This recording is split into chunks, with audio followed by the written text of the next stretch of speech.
Hello and welcome to this week's vlog from Maddisons. Well, Rightmove produced some interesting information this week all about what are the keywords, the most popular keywords that are put into Rightmove when someone's performing a property search. And interestingly, the top three words were garage, annex and acre, garage being actually number one. Annex, interestingly, only forms 2% of our housing stock in this country, and clearly there's a growing trend for people trying to find a property that does have an annex. We find an annex is a real niche thing to sell, actually. It really will tick a box for some buyers, but for many, they'd rather have a bigger core house and not be paying extra for a room or building they simply feel they won't need. So a real niche thing, but clearly a growing demand for it. Well, if when you've done your Rightmove search, you're then wanting some advice on what to do at an actual viewing, the Sunday Times had a really interesting article out this week. It gave lots of tips on what to think of when you are viewing a property. I'm often staggered by the speed that some buyers can decide that their property is the one for them.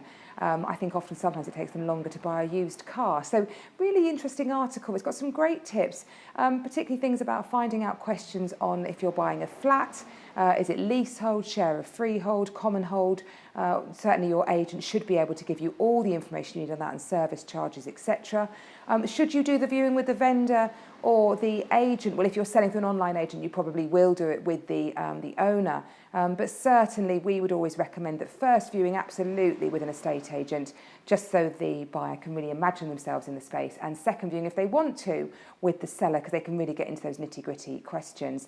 Have a good look on the outside, look at it structurally, what does it look like? And if you want a list of all the things that you should be thinking about, then there's a great list on the Homeowners Alliance website. So yeah, some really useful information there on the Sunday Times. Well, a report out this week all about energy efficiency. And for some people, that is very top of their list. They want to basically have new homes being far more efficient. And a report has been written to basically say within 6 years, gas central heating for new homes would be a thing of the past.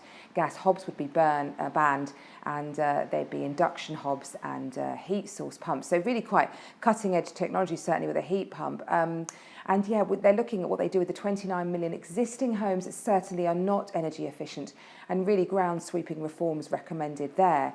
They are saying that estate agents must take into account the energy efficiency of a property when completing our market valuation. I think that makes eminent sense. Will save you a lot of money if you buy a highly energy efficient property. So some people really like period charm, but for others, being carbon neutral is far more important. Well, a beautiful property that we've launched this week is over in the Bishopsdown area of Hurstwood Lane. It's a fabulous lodge property, villa from the Victorian era, an amazing amount of space, 4,000 square feet, and a really generous south-facing landscape garden. So that one's really might be of interest to you. Do give us a call if you'd like to have a look in more detail.